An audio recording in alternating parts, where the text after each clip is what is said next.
Oh, hey guys, hold on 1 second there. I'm gonna hit pause real fast.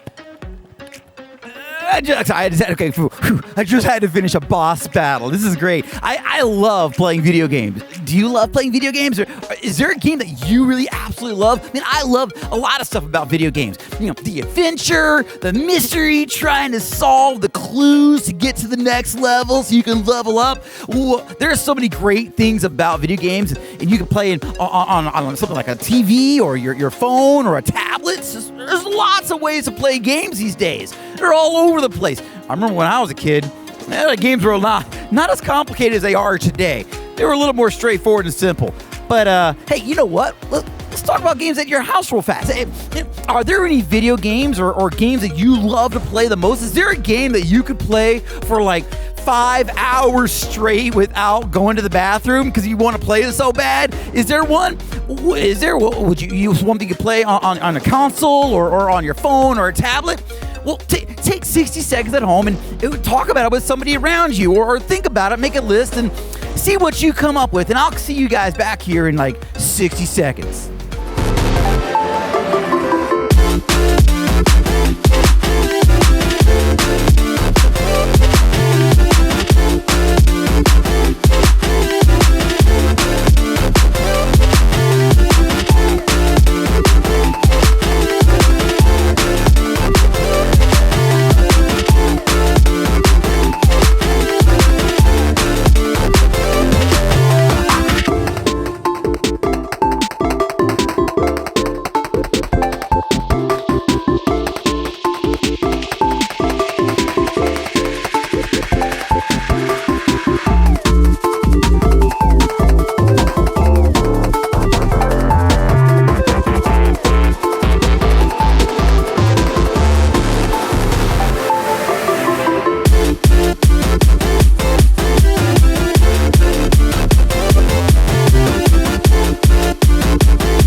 So what'd you come up with?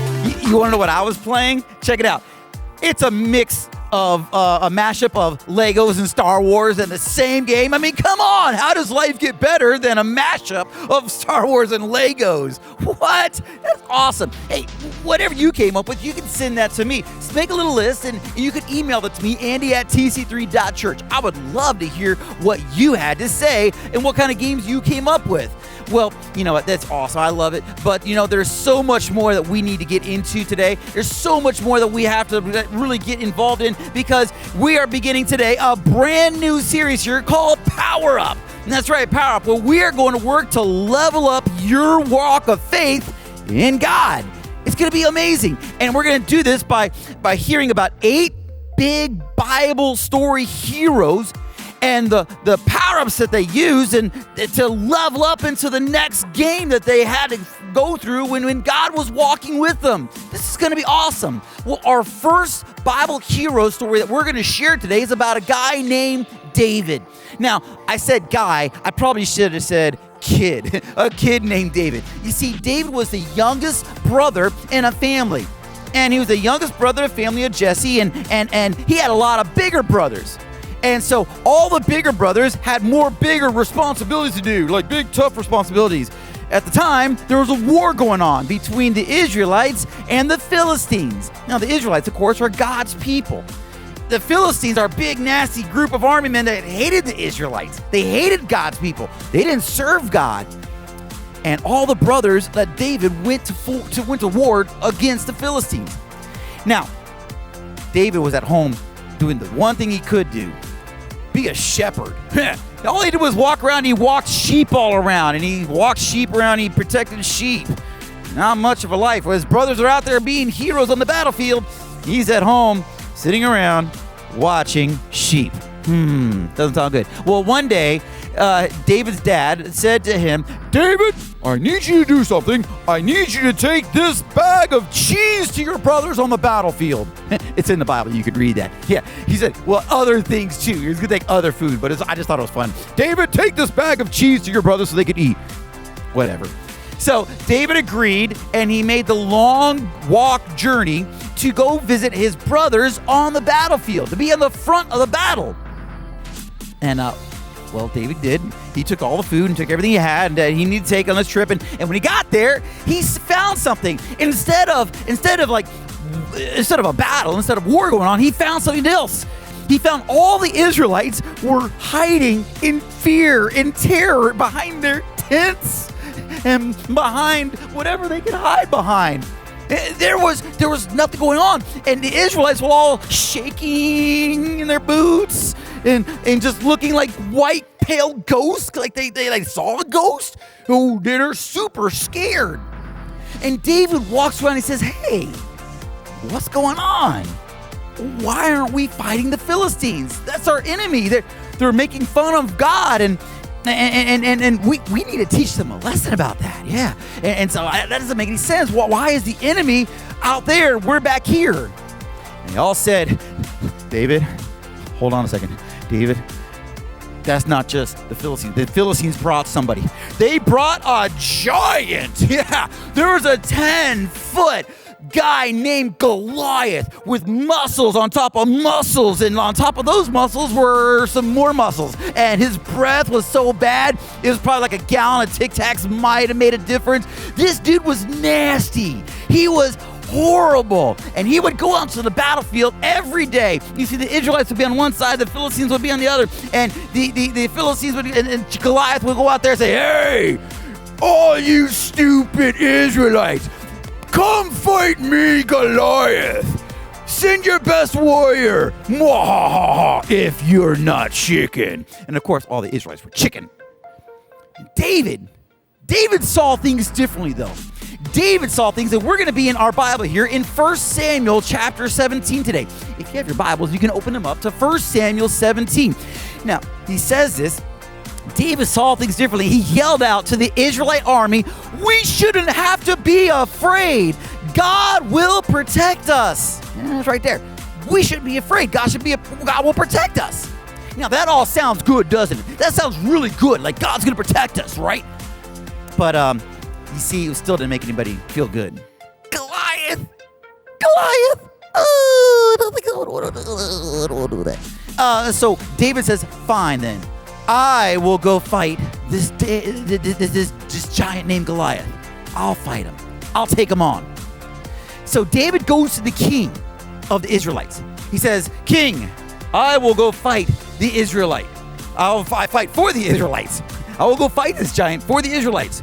And the king said, No, I can't send a little boy out there to go fight this giant. He'll kill you." He says, "No, here's the thing.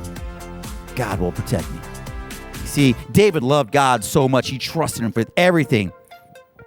So the king agreed to it, and it was sort of comical next what happened. The king ordered that David be put on and covered with armor and heavy weapons. And it's sort of like if you were to go to a baseball game, and you were going to go play in a Major League Baseball game, and they put on like an adult-sized uniform where the sleeves go past your fingers, and like you're tripping on the pants, and the baseball hat you have is so big and clunky it just sort of covers your face. You're like, "Ooh, I can't see anything." And the baseball bat you use is like 5 feet long, and you're like, "Ugh." We see they gave him a sword, they gave him armor and everything, and it was just way too much for David. He said, "I can't do this." So he takes all of that off and instead goes out there into his street clothes, basically, and one leather strap called a sling. And he picks up 5 round stones off the ground, puts them into a pouch, and he goes into battle against a giant with nothing than a slingshot and 5 rocks. Oh my goodness. This is where it's going to get really awesome. You see, so David goes out onto the battlefield, and it goes like this. And when he's out there, he sees that Goliath sees that they sent a little boy out to fight him. And Goliath gets a little upset. He gets mad. He said to David, "Am I a dog that you come to me with sticks?"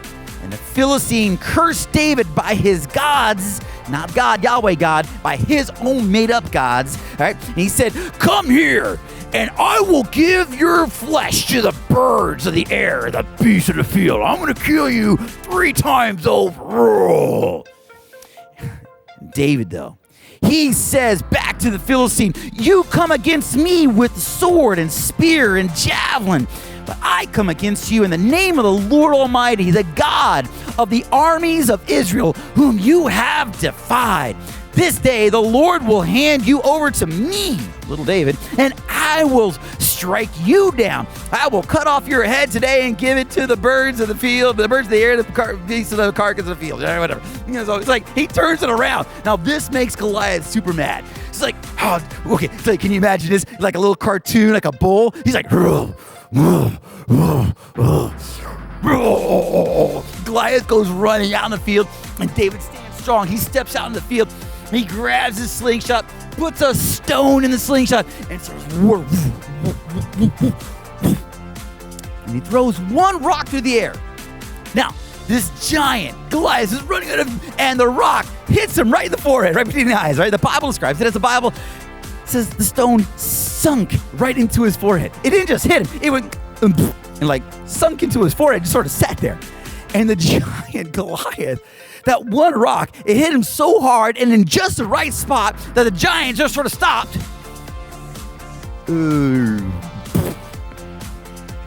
And died. Oh my goodness. Goliath just died. And so David comes up, and just like he said, he took Goliath's own sword and drops it on his head. And he's like, hey, birds, have this. All right, there you go. It's like, what? What just happened? That's pretty awesome. And that David was able to trust in God so much and love him so much that he just was able to do all that.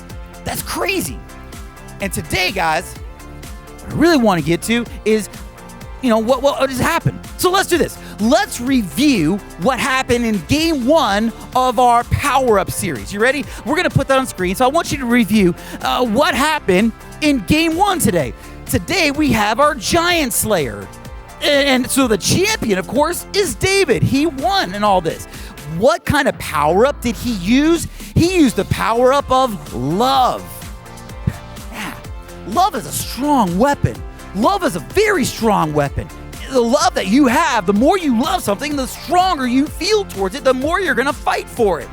David loved Goliath so much that he knew that he couldn't win by himself. He loved God so much that he went in there. Now, you may have some bullies in your life.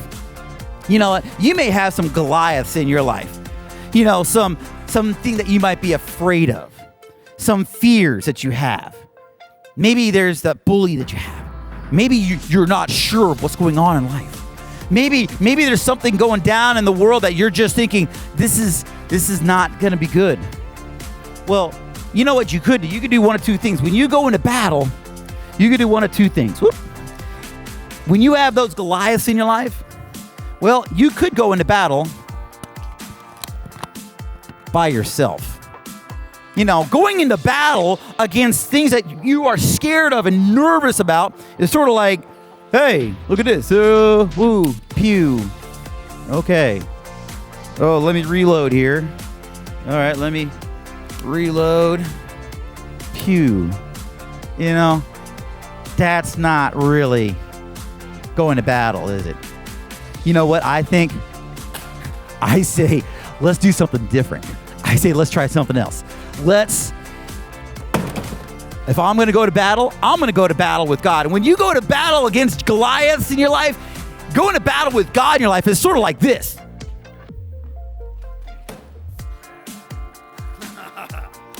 Whoa. Yeah. Going to battle against Goliath in your life with God at your side, when God promises he's going to fight your battles for you, is sort of like this. You ready? Oh, yeah. Let's go. Come on. Yeah, let's go. Oh, yeah. Let's go.